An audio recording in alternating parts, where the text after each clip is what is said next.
Hi and welcome to another Watch Geek video.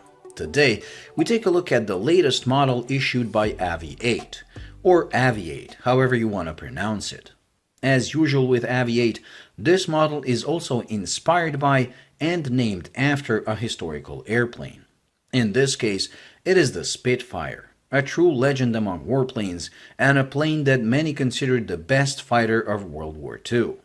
It successfully defended Britain from the German Luftwaffe, so naming a watch after it is no small thing. Luckily, I can say AVI-8 did a great job with this one. Although most of their watches have very quirky and multi-leveled dials, and although that makes them interesting, sometimes they push things too far, damaging the one and only real function of a watch, which is telling time. The AVI-8 Harrier I reviewed a couple of months ago is a perfect example of that. It looks very cool, but they loomed only about a third of the dial, making the watch pretty much useless in the dark despite the large loomed hands. With this model, they still retained some of that AVI-8 spirit, with the sunken subdial and these raised markers, giving the watch the multi-layered look we're used to seeing, but they didn't do it at the expense of legibility. All the main markers used for basic time telling are large, contrasting the dial well, and most importantly, loomed. To make things even better, the loom is excellent despite having a cream color. The hands follow the same principle while still paying tribute to the Spitfire. They copy the hands used on the instrument cluster of the plane, but are adequately long and wide with an ample amount of loom on them. This all works together, making this one of the most legible models AVI-8 has produced so far, and one that is the closest thing to being a true pilot's watch. In that pilot watch spirit, the dial is quite large as the brushed bezel is pretty thin. It is protected with a slightly domed sapphire crystal that has the AR coating applied on the inside only, so the correct way.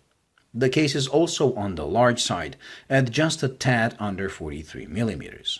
Thanks to the U-shaped end links that make the bracelet fold flush with the case, the lug-to-lug of 50 mm is manageable. The thickness is 13.7, which is a lot, but the 157-gram watch is not top-heavy, as the solid link bracelet with a machined clasp balances the thick case quite well.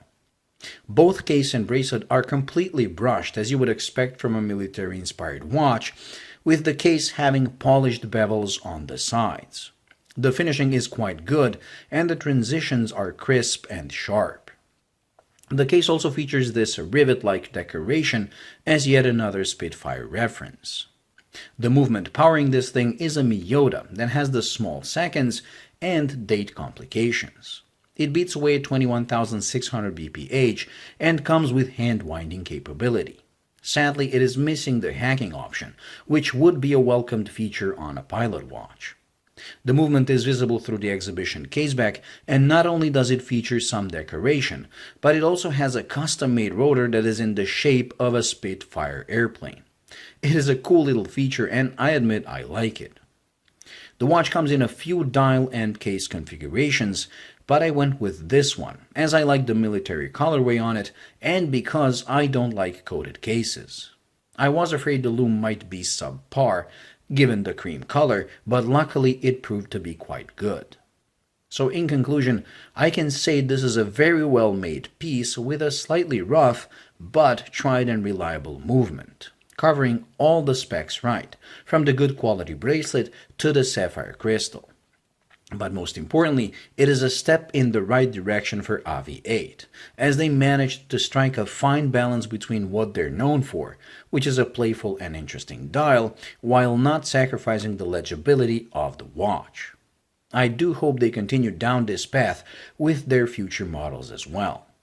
I will leave a link to their webpage and a coupon code for additional 20% discount in the description, just in case you decide to get one. Well, that completes this week's review, so thank you for watching. I hope you enjoyed and found it useful. If you did, please like and subscribe, and until the next video, bye.